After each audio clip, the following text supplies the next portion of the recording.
What's going on, man? Welcome back to the basement.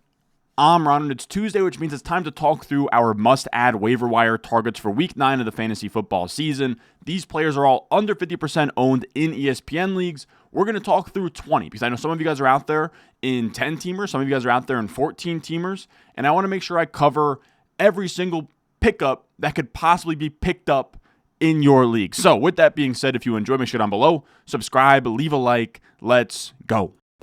Stones, like this froze, ice cold,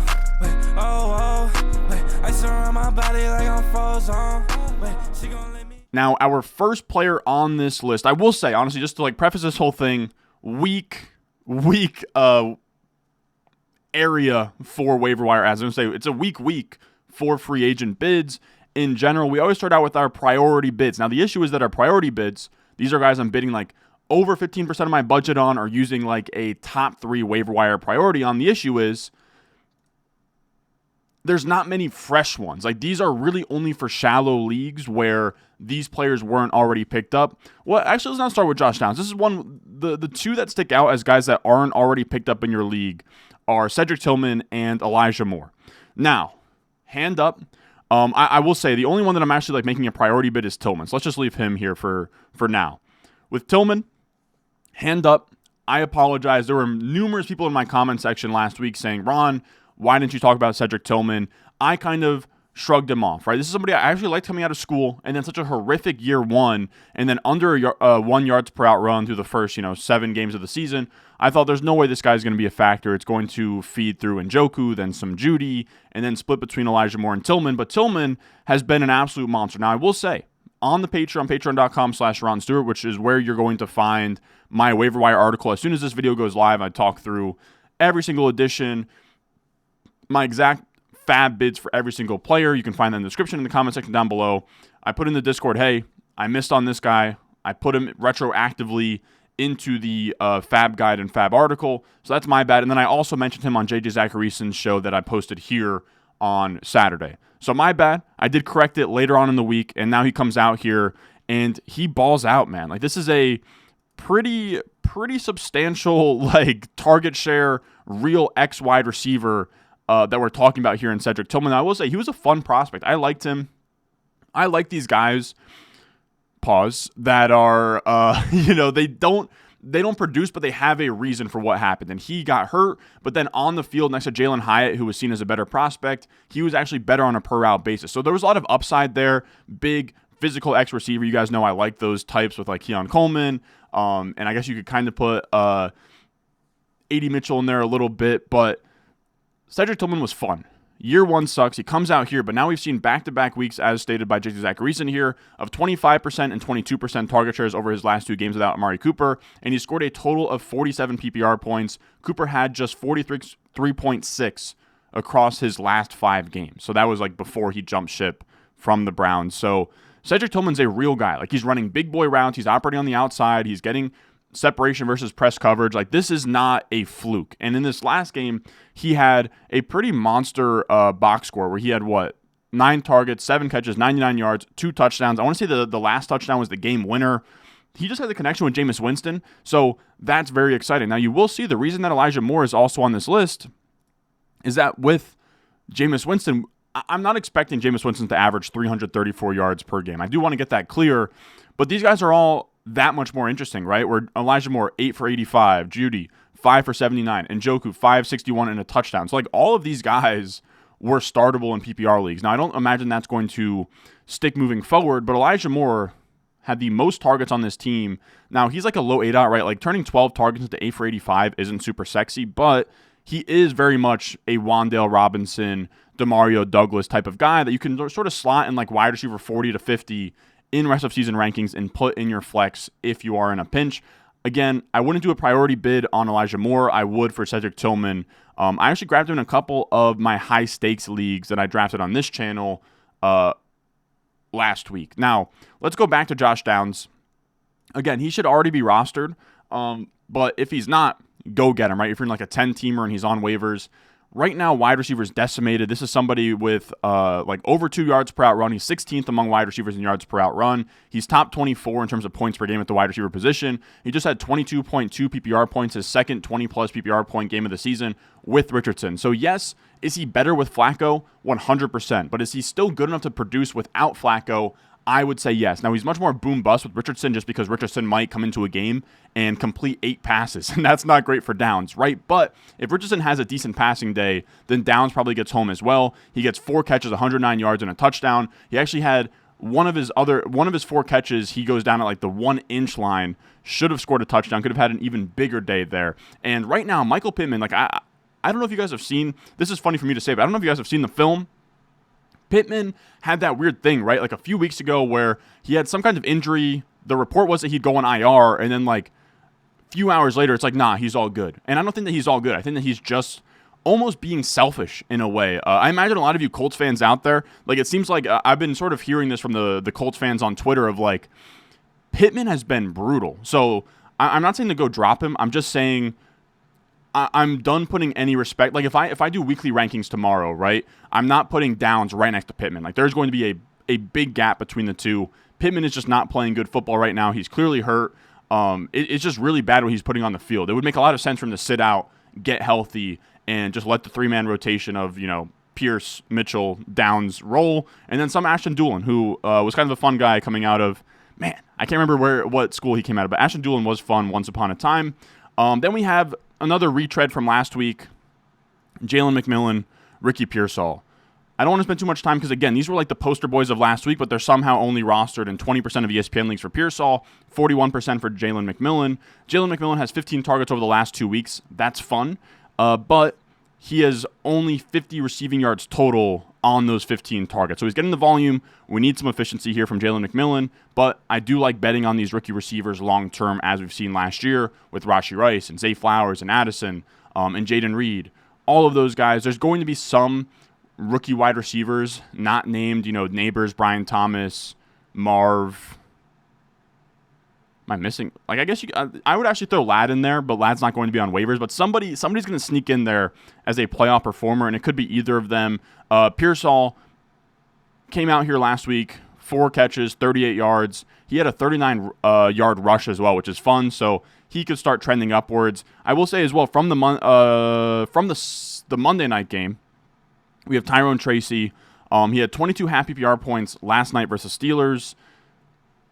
He's fun. The issue is that he just got banged up with some kind of like concussion on like the last series of the game, which is brutal. But he just came off of his second 100-plus yard rushing game in his last 4 games. He looked like he completely leapfrogged Devin Singletary, and now we get an injury. The thing is, I still love him long term. I also think that this team is so bad, right, at like 2-6, whatever they are, that they're now in the stage of like, screw Singletary, let's just see what we have in the young guys. So Tracy, when he comes back, I think will still have the lead back role and will still be fun. Just a matter of waiting out like that 1 week concussion protocol that is probably going to happen to him. Now, after that, we have our running backs. We're just going to go like just running back by running back, just RBs that can't be on waivers if you're in a competitive league. First up, Ray Davis, one of the best handcuffs. We saw him absolutely dice up the Jets. There's no reason for him to be on waivers, right? If James Cook goes down, immediately Ray Davis becomes a guy. These are all kind of handcuffs, to be honest. We have Blake Corum, only rostered in 16.8% of leagues. He is the clear RB2 behind Kyron. I can't stress enough, the Corum thing drives me nuts. Like, everyone is upset about the Corum pick because he's not getting enough playing time. It's like, that's the whole reason we like him as a handcuff, is because whoever's the RB1 is getting 85% plus of the work. So if Kyron goes down, that's now Corum. It was never like it was never going to be a David Montgomery, Jahmyr Gibbs level split. That's just never what it's been with the Rams. We've seen guys like Malcolm Brown come in relief of like Todd Gurley and be an RB1. Same thing with like CJ Anderson back in the day. And of course, Akers had his run. Like, whoever's the lead guy is going to get home. So that's all it comes down to with Corum. He has already flipped Ronnie Rivers on the depth chart, and if Kyron Williams goes down, we should see a workhorse role for Blake Corum and what should be a good offense now with Puka and Cooper Kupp back. So again, I don't understand people are like dropping Corum, people are upset with Corum. Again, the thesis of drafting Corum was never a Jahmyr Gibbs, David Montgomery level split. Then we have Braylon Allen. He set his highest snap share since week 4 at 33%. His 12 touches were the most he's had since week 3. Todd Downing came into this game, couldn't get out of his own way, and took the ball out of Breece's hands for Braylon Allen. I got to be honest, I'm skeptical that this sticks. They lost in hilarious fashion to the Patriots, so I don't know that anything from that game plan will stick moving forward, especially after how much backlash they're going to get from the fans, or they have gotten from the fans about not giving Breece Hall the ball more. It should have been a game where he had 25 carries, not 16. But he's still the handcuff, and he's still a good running back and has great moments as a rusher. And if Breece was to ever go down, Braylon Allen would be a must-start, like RB2 every single week. Another handcuff here, Kamani Vidal. He's looking healthy. Dobbins is in front. Of course, Dobbins is injury prone. All it takes is one injury there. I will say somebody that you could talk me into a priority bid would have been Isaiahgreno, or would be Isaiahgreno. And actually, I'm going to retroactively say that he's a priority bid, because this is the thing. Jordan Mason's, AC joint sprain, shoulder issues. He can't stay healthy right now. And until Christian McCaffrey is on a football field on Sunday, I don't think we need to take him at his word, to be honest, right? Like they said, week 1, he'll be good. And now all of a sudden, we're hurtling towards, right? They're on bye this week, then we're hurtling towards week 10, and it's still up in the air, right? They can tell us all they want that he's going to play. We don't know. So Isaiahgreno is somebody that I would be adding. They're on bye this week, which sucks, right? Because Mason gets an injury. If they weren't on bye, week 9 would be Isaiahgreno. Fire him up. He's looked amazing. He's this 4.3 speed, 220-pound back with elite agility and explosiveness, and that is translated onto the field. He should have 2 extra touchdowns that he's now kneeled down to seal games out with. He looks really good. He's somebody I would add as kind of I wouldn't get over my skis, right? Probably 10%. But somebody I would add if I was down bad at running back, just to kind of bet against Christian McCaffrey's word. And then I'll also throw in Jaylen Wright, man. Jaylen Wright, someone that we liked coming out. Fun prospect, has looked decent here and there. But now that the Miami Dolphins offense is back, he is must-roster worthy, where if Mostert goes down, if Achane goes down, he will get in there and get at least 10-plus touches, and then who knows where that goes from there. So Jaylen Wright, must-roster. And then our last running back here, it's just that Joe Mixon's been banged up this year. No more Cam Akers in Houston. Dameon Pierce is the handcuff. How effective that will be, we do not know. But if Mixon goes down, Pierce will be in the mix. Of course, Dario Gunbowale will be a little bit annoying, but Pierce would get the bulk of the workload. Now let's get to wide receivers here. I'm always talking about rookie wide receivers. We talked about it earlier, but Rashee Rice last year, Jaden Reed, Jordan Addison. These guys come alive down the stretch. We're heading into week 9. This is when these guys start to come alive, and especially with Deontay Johnson being pretty firmly on the trade watch list right now. I would say that he's more likely to get traded than he is to stay in Carolina. That opens things up for Leggett and Coker here. Jaylen Coker is very fun. 6 targets last week, 4 catches, 78 yards, a touchdown, 80-plus PFF grade. Over 10% of his routes result in first downs.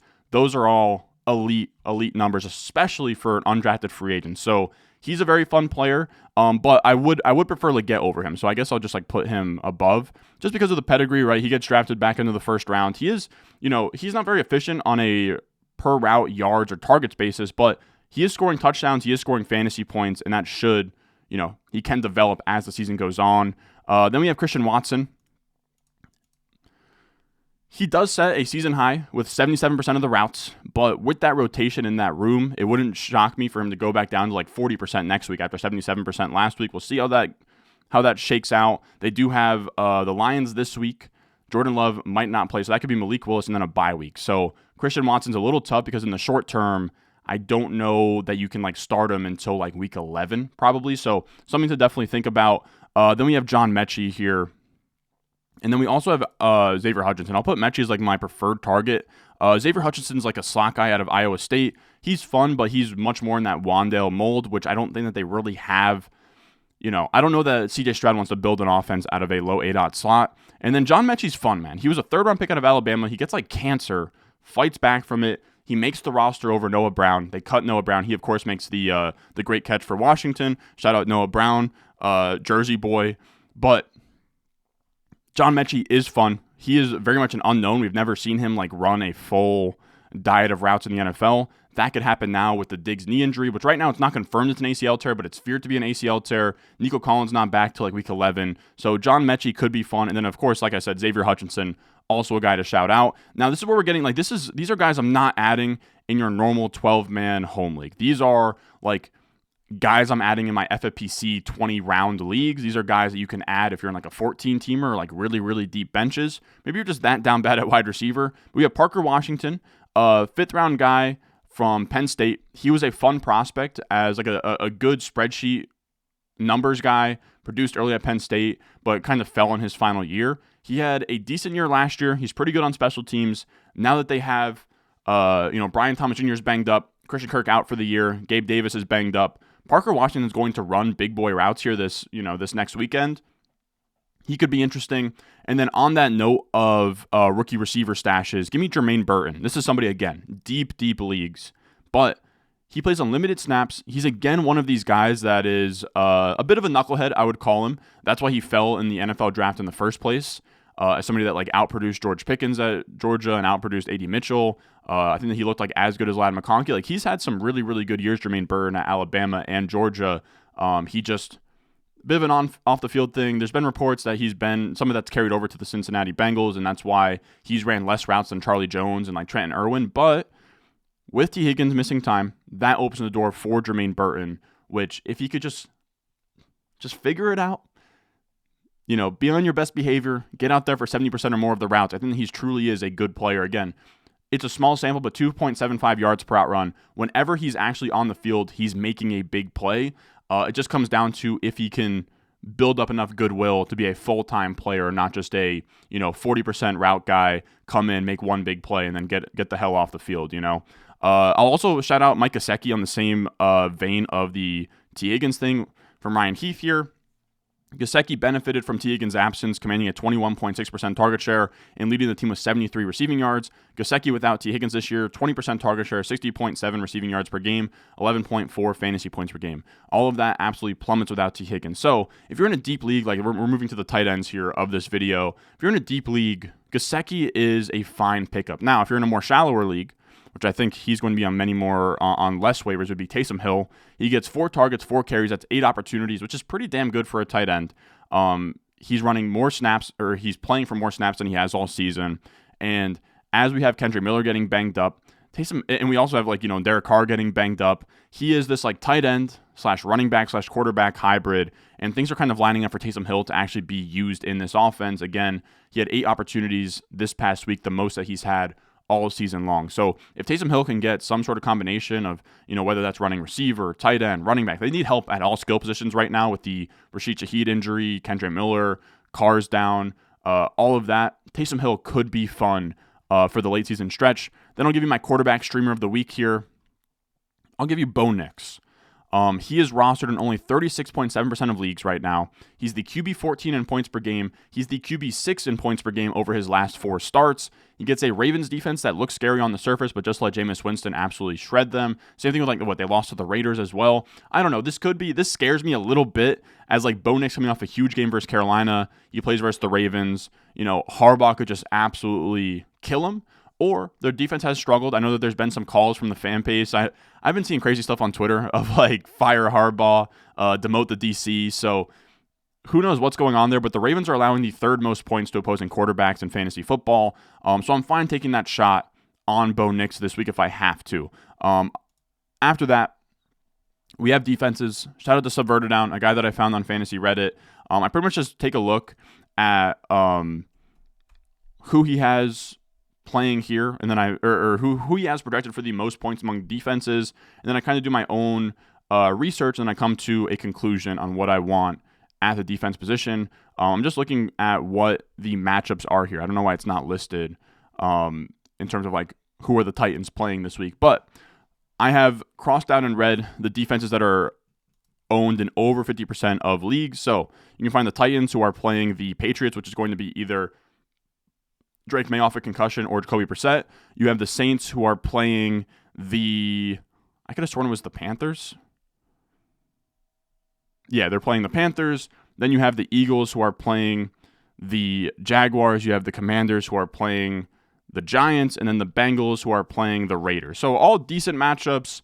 I would have them, I think any of those 5 will work. Defenses are very, very tricky. Now, that's going to do it for us today. Again, as always, I'm going to post this video, and I'm going to get to work on the waiver wire article you can find over at patreon.com/Ron Stewart. I go like 20 deep at running back, 20 deep at wide receiver, a bunch of tight ends and quarterbacks. A lot of people ask me for a drop list. That's on there where I tell you what players you can now safely drop in your fantasy football leagues. All of that's on the Patreon, patreon.com/Ron Stewart, which is my rankings of the waiver wire players, how much fab to bid on each one, all of that good stuff. But if you can't support there, just leave a like, subscribe, and I will see y'all in the next one.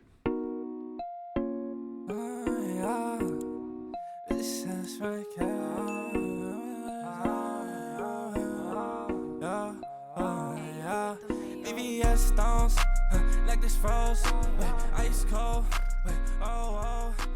ice around my body like I'm